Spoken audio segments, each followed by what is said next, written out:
बिस्मिल्लाहिर्रहमानिर्रहीम अस्सलामु अलैकुम। दोस्तों, आज की वीडियो भी आप लोगों के लिए पिछली वीडियोस की तरह बहुत ही इंफॉर्मेटिव और बहुत ही इंटरेस्टिंग होगी, क्योंकि आज की वीडियो का भी टॉपिक एक यूनिक टॉपिक है। आज की वीडियो का टॉपिक है हामला से कब तक सोहबत जायज़ है।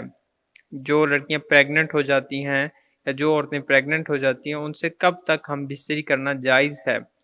तो आज की वीडियो में मैं आपको इसके बारे में मुकम्मल तफसीलात दूंगा। तो उससे पहले आपसे गुजारिश करनी है कि हम पिछले 2 मंथ से इस चैनल के ऊपर इस्लामिक दुआएं और शरई सवालात की वीडियोस अपलोड कर रहे हैं। तो अगर अभी तक आपने हमारे इस चैनल को सब्सक्राइब नहीं किया तो कर ली सब्सक्राइब भी करें और हमारी वीडियोस को लाइक भी करें और शेयर करना चाहें तो शेयर भी कर दें। टॉपिक का आगाज़ करने से पहले एक बार प्यारे आका सल्लल्लाहु अलैहि वसल्लम की ज़ात मुबारक पर दुरूद पाक का नजराना भी पेश कर दीजिए सल्लल्लाहु अलैहि व आलिहि वसल्लम।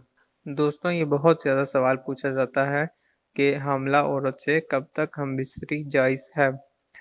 तो इसका जवाब ये है, अपनी हमला औरत जो आपकी बीवी है उससे हम बिस्तरी हमा औकात जायज़ है, मतलब आप किसी भी टाइम कर सकते हैं। शरन इस पर कोई पाबंदी नहीं, अलबत्ता एहतियात का तकाजा ये है कि 7वें महीने से एहतराज़ किया जाए। जब आपकी वाइफ को 7 महीने हो जाएं, पेट में बच्चा हो, तो उस टाइम एतराज़ इसलिए करना चाहिए क्योंकि इत्तबा भी यही कहते हैं कि उस टाइम औरत का जो पेट है वो काफ़ी ज़्यादा बाहर की तरफ आ चुका होता है, और उस टाइम अगर आप करें तो उस टाइम फिर औरत को थोड़ी सी तकलीफ़ भी होती है।